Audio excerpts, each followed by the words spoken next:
Très bien, donc dans cette petite vidéo ici, on va s'intéresser à un module d'Alplan qui est le modeleur de façade. Alors façade, mur, rideau, il peut porter les deux noms. Bien sûr, ça permet de créer des éléments avec des formes et des représentations différentes. Pour créer ces éléments de façade dans Alplan, lorsqu'on cherche la fonction, on a deux possibilités. On peut passer ici par les menus déroulants, par exemple d'encrer ici, d'encrer par exemple l'architecture, et dans la partie base mur ouverture, je retrouve mes fonctions de mur et mes fonctions de façade qui sont directement ici. Ou alors, ce qui est beaucoup plus rapide, bien sûr, dans les versions d'Alplan maintenant, c'est d'utiliser ce qu'on appelle les palettes. Palettes que j'ai placées ici à gauche de l'écran, mais qui peuvent être en haut, en bas, à droite, on peut les placer où on veut. Dans lequel on va retrouver également la fonctionnalité de façade ici. Dans les fonctions de façade, en fait, dans le menu façade ici, on a différents groupes. Le premier groupe que je vais matérialiser ici à l'aide de mon réticule, c'est tout ce qui va être le paramétrage de la façade, on va voir tout à l'heure. C'est là qu'on va choisir le type d'éléments, de montants, d'éléments vitrés, etc. Ici, c'est tout ce qui va me permettre de dessiner ma façade, en choisissant deux types de principes, ce qu'on appelle le mur de façade, qui se trace comme un mur ou comme une ligne d'ailleurs, et la surface de façade, on verra, qui permet d'être incliné directement en 3D, suivant un élément qu'on a prédéfini en fait au départ. Ici, on va également choisir quelles sont effectivement les hauteurs et les largeurs de façade. On peut par exemple dire qu'on va faire une façade qui va faire 8 mètres ici, voilà, directement, ainsi que son inclinaison, 90 degrés, ça veut dire que ma façade va être parfaitement verticale. Dans la partie qui est ici, on va pouvoir maintenant également jouer sur toutes les fonctions de modification et de paramétrage d'éléments. On va commencer déjà pour créer cette façade, tout d'abord de choisir un type de montant. Donc pour ça, on va rentrer dans la bibliothèque qui est fournie avec Alplan. Et là, l'utilisateur va pouvoir aller choisir effectivement dans la liste d'éléments existants, allant jusqu'à la notion de fixation ponctuelle, le type d'élément dont il a besoin. Et on verra tout à l'heure qu'on peut en créer également des nouveaux si on a besoin. Là, je vais prendre par exemple le premier. Je prends celui-ci. Je valide. J'indique au logiciel maintenant comment ma façade va être divisée. Et pour ça, je peux soit définir un écartement donc, par rapport à l'unité de mesure d'Alplan. Là, je suis en mètres, donc là, j'ai 1,25 m par exemple. Ou définir également une subdivision. Dire au logiciel, je veux subdiviser par exemple en 6 ici. Je veux dire au logiciel, je veux subdiviser en 6 parties. Donc je donne effectivement le chiffre 6. Où va commencer le premier élément? Là, il est positionné par exemple à 62 cm. Là, je veux dire en fait, on va le mettre à 0. Je vais le mettre à 0 ici directement. Je vais faire pareil maintenant pour la partie horizontale. Je veux dire maintenant en horizontale, je veux par exemple le subdiviser en 5, qui est fait. Et à partir de là, donc, on va pouvoir utiliser maintenant la fonction de mur de façade et choisir la forme de la façade que l'on va créer. La première, on va la faire très simple, c'est une façade trait à partir de traits, voilà, de ce point à ce point à ce point ici, et que je vais donc appliquer ici. Le logiciel va tracer mon élément de façade, et on retrouve l'élément de façade, donc avec ses subdivisions en 6 d'un côté ici, et en 5 dans l'autre point. On va se placer maintenant par exemple en vue en élévation, et on va utiliser une fonction de modification de façade. La fonction de modification de façade, c'est par exemple de modifier l'élévation de la façade. Je clique sur la façade ici, et je dis au logiciel, ce point, je veux qu'il soit un petit peu plus haut, je décale ce point. Et là, je ne l'ai décalé que sur une partie d'un élément. Puisqu'en fait, vous avez dans cette partie de tracé de façade deux fonctions. Soit vous tracez élément par élément, soit vous tracez tout en une seule fois. Si j'avais pris tout en une seule fois, je modifiais les deux éléments en une seule fois. Là, dans le cas présent, j'ai pris effectivement des éléments séparés. Donc je vais devoir, si je veux effectivement raccorder cet élément à celui-ci, venir modifier également la deuxième partie. Et ce qui va me permettre de pouvoir comme ça modifier la hauteur, abaisser ou rajouter des éléments de hauteur si je le désire. On va revenir en vue en plan, on va revenir toujours dans la partie façade, mais cette fois-ci, je vais prendre la façade de forme courbe. Donc là, je vais pouvoir indiquer, donc là, c'est des cercles, par deux ou trois points, en fait, 3 points de création, la forme, effectivement, de mon élément de façade, qui a pris une facettisation égale, en fait, à la taille, ici, des éléments vitrés qui sont représentés. On va avoir également cette fonction qui permet de créer des façades à partir de spline, de dire, l'élément, il vient de ce point à ce point ici, donc on peut vraiment définir des formes comme on veut. Et lorsque l'on fait également un élément de façade d'Alplan, vous avez ce paramètre ici qui permet de lui donner un angle. Par exemple, je vais lui donner un angle de 70 degrés, par exemple, ici.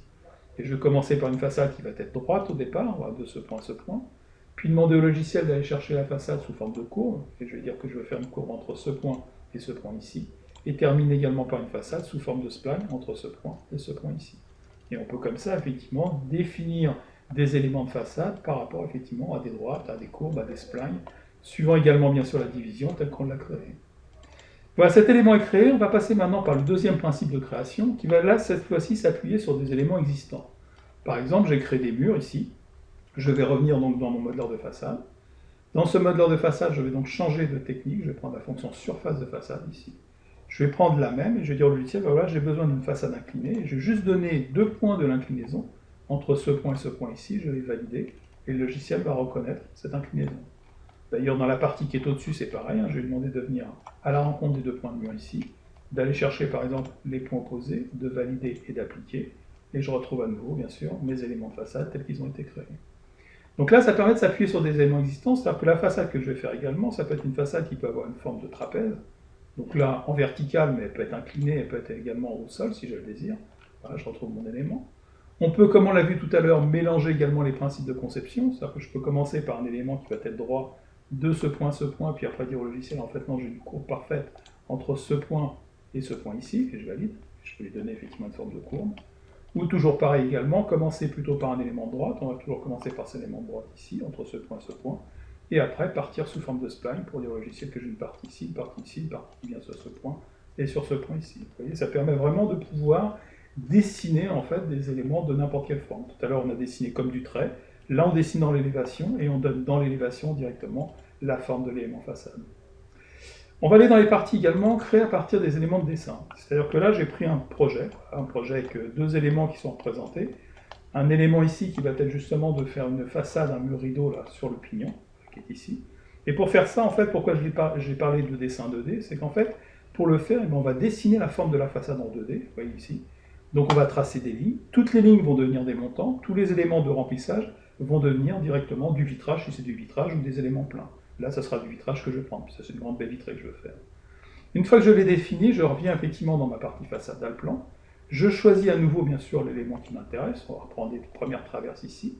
Et là, pour ce qui est des subdivisions, je les efface. Je dis ça, j'en ai pas besoin. Parce que moi, ce que je veux, c'est reprendre le dessin que je viens de faire ici. Donc je viens directement le reprendre. Il est bien repris à cet endroit-là. Ce que je vais régler maintenant, par contre, c'est la hauteur de mon pignon, qui est de 5,67, pour l'indiquer à cet endroit-là. Ici, j'ai 5,67. Au niveau de la pente ici, on va pouvoir mettre, on va revenir à 90 degrés. Je vais me placer dans une vue 3D en isométrie, et je dis au logiciel maintenant, je dois tracer ma façade de ce point ici, jusqu'à ce point ici. Je valide, voilà, le logiciel l'a créé. Alors là par contre, j'avais des éléments qui avaient été prédéfinis, on va peut-être juste les effacer, on va demander au logiciel de supprimer un petit peu ces éléments, voilà, dans cette partie-ci, et on va reprendre les montants, cela, et ici.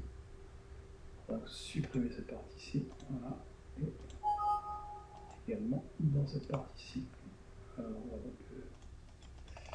supprimer tout ça, voilà.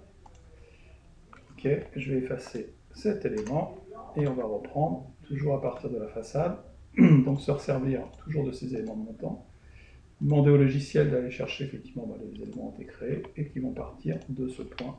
Donc on peut modifier les couleurs, c'est ce qu'on vient de voir ici tout à l'heure, mais on peut bien sûr leur donner une application et avoir la même couleur sur tous les éléments. Donc vous pouvez effectivement avoir des éléments qui sont à la fois des éléments verts, des éléments opaques, enfin c'est pas ce que je voulais vous montrer, mais en tout cas c'était paramétré comme ça, le logiciel me l'a défini comme tel. Ce qu'on va faire également maintenant, on va voir comment on peut aussi à partir d'un volume. Là j'ai un volume qui a été créé, qu'on peut voir, d'ailleurs j'ai mis une couleur rouge pour qu'on puisse bien le visualiser ici. Et on va voir comment on peut aussi, toujours en venant dans la partie façade, dire au logiciel qu'on va faire effectivement une façade. Alors là, on va prendre des montants qui sont des montants simples, par exemple. On va définir également les divisions. On ne va pas utiliser celle-ci, mais je vais dire à nouveau que je vais diviser en 5 parties dans le sens vertical et que je vais rajouter un élément qui va être une subdivision de 4 dans le sens horizontal, ici, voilà, directement. Et là, je vais prendre cette fonction, qui est cette fonction qui permet de convertir un élément 3D en façade. Et ça, c'est très simple. Je vais juste cliquer dessus, demander au logiciel d'appliquer. Et automatiquement, toutes les phases de mon volume, et comme c'est un volume fermé ici, sont passés effectivement en éléments de façade, aussi bien la partie en dessous que la partie sur les côtés. Bien sûr, ce qu'on va faire maintenant, on va revenir un petit peu en arrière, je vais demander au logiciel de visualiser l'animation du d'en dessous, ici on va demander de l'avoir du d'en dessous, on va demander cette fois-ci de bloquer l'animation en attendant, et je vais reprendre à nouveau dans les fonctions d'Alplan, qui sont les fonctions effectivement de module supplémentaires, cette fonctionnalité qui va me permettre de dire sur ce volume ici, je veux par exemple supprimer la face qui est en dessous. Je fais OK, je la supprime. Je vais supprimer la face qui est devant ici, je vais supprimer la face qui est derrière. Enfin, j'ai supprimé mes éléments, donc je les retrouve toujours bien sûr en animation. Et je vais reprendre à nouveau mon modeleur de façade, donc toujours en revenant dans la partie architecture.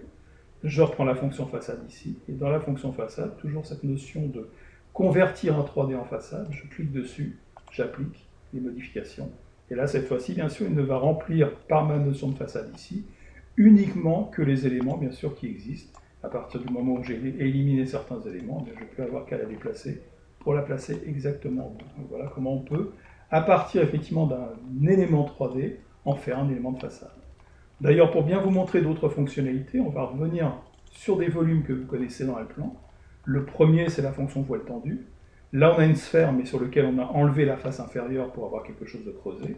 Et là, on a deux demi-cylindres qui viennent en intersection.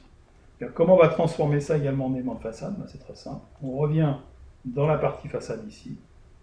On va choisir par exemple le type de montant. Là, je vais demander par exemple des fixations ponctuelles. Pour la notion de division, là, on va mettre 0, on ne va rien mettre du tout. Parce qu'en fait, l'élément, lorsqu'il est passé en 3D, est déjà divisé. Et on va se servir de cette division ici pour le créer. On va demander maintenant à le plan effectivement de transformer cet élément en élément 3D. Pour ça, je vais appliquer. Et le logiciel va donc transformer mon élément en fixation ponctuelle sur cette forme qui était effectivement une surface gauche, qui était faite effectivement par la fonction de volume par 3 points ou 4 points, qui permet de le modifier. En choisissant un montant plus simple, par exemple, pour les autres éléments, bien de la même manière, je vais demander au logiciel de transformer ça en panneau de verre. Voilà, donc on va le faire directement sur cette demi-sphère ici. Voilà. Et on va faire pareil sur l'élément qui est à côté. Je vais reprendre toujours cette fonction, je clique dessus, je demande d'appliquer, voilà, le logiciel va me le créer.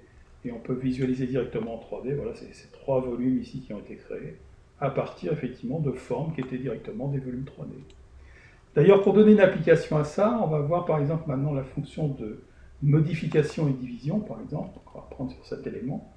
Donc modifier des éléments, ça c'est important. Bien sûr, on a créé ici des éléments de façade. On peut redemander par F4 ici d'avoir une vue en animation, ça va permettre de les visualiser. Donc on a même une façade ici qui ne sert pas, donc on va demander au logiciel de l'effacer, on peut l'utiliser, voilà la création. Donc j'ai mes éléments de façade. Et moi ce que j'aimerais mettre par exemple sur cette façade ici, c'est une porte-fenêtre. Mais une porte-fenêtre qui a des dimensions effectivement autres que mes montants tels qu'ils sont créés. Donc pour ça, dans la partie façade ici, vous avez une fonction qui s'appelle ici la fonction de fusionner des champs. Fusionner des champs, c'est affecter des fonctions de fusion. Où on peut dire au logiciel, ben voilà, en fait ces deux éléments vont maintenant en faire plus qu'un. Et même d'ailleurs avec ceux qui sont en haut aussi, on ne va plus en faire uniquement un seul. J'applique, j'ai effectivement enlevé pour préparer l'endroit où je voulais mettre ma porte-fenêtre. Là maintenant j'ai ma grandeur. Je vais revenir toujours dans la partie façade, et dans la partie façade, je vais utiliser la fonction affecter un objet. Sur quel élément sur cette façade? L'élément que je vais mettre, c'est soit du surfacique, soit du linéaire, soit du ponctuel. Là, c'est un élément surfacique qui va prendre la forme de cet élément ici, et qui va être de mettre une porte vitrée à deux vantaux. Je mets ici, j'applique, et le logiciel, vous voyez, me permet après de modifier ma façade très rapidement. Là, on l'a fait sur un élément surfacique, on va voir également sur un élément linéaire. Donc on reprend la même fonction, on clique sur une façade, on va dire que c'est un élément linéaire maintenant. Donc là, il va me faire apparaître mes points linéaires, qui sont effectivement mes montants, donc je peux changer la forme de mes montants. Ou par exemple, dire au logiciel, moi ce que je veux, c'est à partir de cet élément ici, rajouter par exemple un brise-soleil, avec un élément en verre, avec des lames de toit, etc. Et là, si je valide maintenant, je vais le rajouter que sur cet élément-là. Par contre, si je clique ici sur la ligne, je vais dire au logiciel, moi ce que je veux, c'est venir appliquer cette modification à la totalité de la spline qui était ici. Et vous voyez, sur la spline, il est venu me rajouter effectivement mon élément ici de brise-soleil avec une partie vitrée que je peux enlever ou autre. Et je peux bien sûr placer sur la partie haute, mais sur les parties également intermédiaires si je le désire. Ça, c'est la fonction effectivement qui permet toujours de revenir sur un élément de façade qu'on a créé et de le modifier, ça c'est important. Dernier élément que l'on va voir également ici, donc là c'est un petit peu un cas d'école que je vais vous montrer. En fait, on va s'intéresser au Louvre. Voilà, donc j'ai la cour du Louvre qui est ici. Alors peut-être que dans les options d'animation, je vais demander au logiciel de représenter les arêtes, voilà, on le verra mieux. Donc c'est une maquette que j'ai récupérée sur SketchUp, hein, c'est vraiment juste la maquette ici. Dans lequel par contre on voit bien l'élément qui manque ici, c'est la pyramide du Louvre qui est dans son centre et qui pour l'instant n'est pas visible. Donc ce que j'ai fait, eh j'étais également sur Internet. Sur Internet, j'ai été chercher effectivement la photo de la pyramide. Voilà, et puis j'ai pu prendre surtout ses dimensions. Ce qui m'intéressait, c'était ses dimensions. Et là, si je zoome ici, je vois bien que c'est également des fixations ponctuelles dont je vais avoir besoin. Voilà, donc j'ai les dimensions de ma pyramide. Je sais qu'elle va faire 35 m 42 effectivement par 35 m 42 sur une hauteur de 21 m 64. C'est très précis. Donc on va revenir dans la partie qui est la partie effectivement dans le plan des modules généraux. Et dans les modules généraux ici, on va choisir, pardon, dans les modules supplémentaires plutôt, de tracer une surface en 3D. Une surface qui va être un rectangle que je vais centrer par rapport à ce point ici, dont les dimensions vont être de 35 m 42 dans un sens et de 35 m 42 également dans l'autre sens. Voilà ce qui va me donner la base de ma pyramide ici. Pour en faire une pyramide, je reviens ici et je prends la fonction justement dans le plan qui est la fonction de pyramide et je vais donner la hauteur. Je vais dire que la hauteur maintenant c'est une hauteur qui va faire 21 m 64, très exactement. Voilà, j'ai donc ma pyramide qui est créée. Ce que je vais faire maintenant, on va simplifier le dessin dans le sens où on va demander au logiciel de ne s'intéresser qu'à la pyramide, ici, voilà, par en dessous. Je vais demander au logiciel également de faire un petit peu ce que j'avais fait tout à l'heure, c'est-à-dire de supprimer sur cet élément ici la face inférieure. Voilà, parce que bien sûr, je n'en ai pas besoin, je vais faire un élément qui va être un élément creux. sinon ça va faire un élément plein. Voilà, donc là j'ai mon élément creux, on peut le visualiser. Je vais venir me positionner, je vais revenir dans la partie architecture d'Alplan, chercher à nouveau mon modeleur de façade. Je vais chercher mes fixations ponctuelles, je dis au logiciel, voilà, c'est les fixations ponctuelles qu'il me faut. Je vais créer la subdivision, là, je vais dire que ça, c'est pas du tout ce que je veux. Je vais créer un premier élément, et là je vais dire au logiciel, puisque je sais effectivement que c'est 18 éléments par 18 éléments sur un angle de 32, eh bien je vais créer 18 subdivisions ici, sur un angle qui va être un angle de 32 ici. Voilà, ça c'est ma première partie. Puis je crée la deuxième partie, qui va être également de 18, sur un angle également de 32, mais pour l'avoir dans l'autre sens, je mets moins 32 pour le faire tourner dans l'autre sens. Je valide. Je reprends cette fonction, je clique sur ma pyramide, je demande au logiciel d'appliquer. Bien sûr, là c'est un petit peu plus long que ce qu'on a vu tout à l'heure, puisque là c'est des fixations ponctuelles, donc il y a plein d'éléments ici, et c'est une pyramide également, mais le logiciel va effectivement créer la représentation de la pyramide du Louvre à partir effectivement uniquement d'un volume en fait. Donc on simplifie au maximum, on crée que la volumétrie générale de l'objet, et après en cliquant dedans, on peut demander au logiciel d'appliquer effectivement les différents éléments dont on peut avoir besoin. Donc là, le temps de calcul, bien sûr, est différent suivant le nombre d'éléments qui sont à créer. Donc je voulais vraiment respecter la pyramide du Louvre, prendre des fixations ponctuelles, donc ça prend un petit peu plus de temps. Mais le résultat, effectivement, est là. On voit bien les fixations ponctuelles également qui sont directement définies. Pour terminer avec cette vidéo, ce que je demande au logiciel, c'est de faire réapparaître à nouveau le tracé des éléments du Louvre. Donc on va remettre la pyramide exactement à l'endroit où elle doit être positionnée. Voilà, c'est ce qui va terminer ici, effectivement, cette petite présentation sur le modeleur de façade, qui peut vous donner des idées déjà sur quelques fonctionnalités, mais ce modeleur de façade est beaucoup plus vaste, permet en fait de créer des choses encore beaucoup plus importantes au niveau de leur forme. Voilà, je vous remercie de votre attention.